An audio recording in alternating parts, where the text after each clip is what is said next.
guys, உங்ககிட்ட ஒருத்தவங்க அவங்க புலம்பல்ஸ கொட்டுறாங்க அப்படின்னா நீங்க அவங்களுக்கு ஒரு நல்ல மோட்டிவேட்டரா இருப்பீங்க. இல்ல உங்களோட ஸ்பீச்னால ஒரு ட்ரெமெண்டஸ் சேஞ்ச் வரும் அப்படிங்கறத எதிர்பார்த்துட்டு they don't call you. அவங்க அதுக்காக உங்களுக்கு கூப்பிடல ஆக்சுவலா. they just want someone who listen to them. So அவங்களுக்கு ஒரு ஆள் தேவை. அவங்க பேசுறத நல்லா கவனிக்கணும், ஃபுல்லா கேட்கணும், ஒரு சூதிங்கா ஒரு 2-3 வார்த்தை பேசணும் அப்படிங்கிறதுக்காக தான். ஆனா நம்ம பசங்க என்ன பண்ணுவோம் உங்களுக்கே தெரியும் தானே, ஒரு பிரச்சனையை கொண்டு வருவா. இதெல்லாம் என்ன எங்க வீட்லயும் இருக்குதே அப்படின்னு சொல்லிட்டு நம்ம பண்டல் பண்டலா அடுக்கிட்டு போவோம். இதை தயவு செஞ்சு பண்ணாதீங்க, ஓகேங்களா?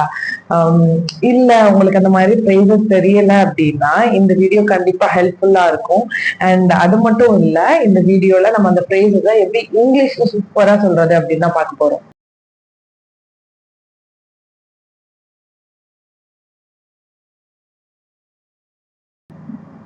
ஸோ ஒருத்தவங்க ஃபர்ஸ்ட் நம்ம கிட்ட அப்ரோச் பண்றாங்க அப்படின்னா அவங்களுக்கு நம்ம ஒரு கோ டு பர்சன் மாதிரி.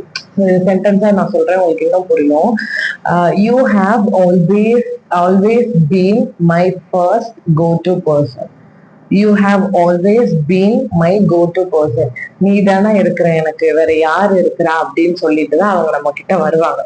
ஆனா நம்ம என்ன பண்ணுவோம், அவங்க கிட்ட உனக்கு இந்த பிரச்சனை தான், எனக்கு வருது பாருன்னு இன்னும் லோடு ஏத்தி அவங்களுக்கு ப்ரெஷர் ஏற்படுத்தும்.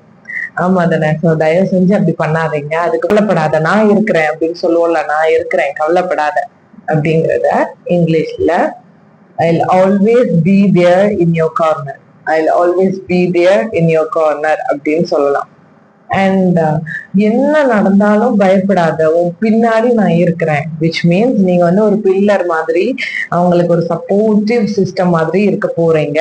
சரியா? அந்த மாதிரியான ஒரு நச்சுன்னு ஒரு பிரைஸ் சொல்ல போறீங்க அப்படின்னா you can I have got your back no matter what. I have got your back no matter what. என்ன நடந்தாலும் நான் உன் பின்னாடி இருக்கிறேன். இன்னும் உங்களோட புலம்பல்ஸ கேட்காம அட்வைஸ் மேல அட்வைஸா பண்ற அந்த ஃப்ரெண்ட்ஸுக்கு இந்த வீடியோவை ஷேர் பண்ண மறந்துடாதீங்க. பை.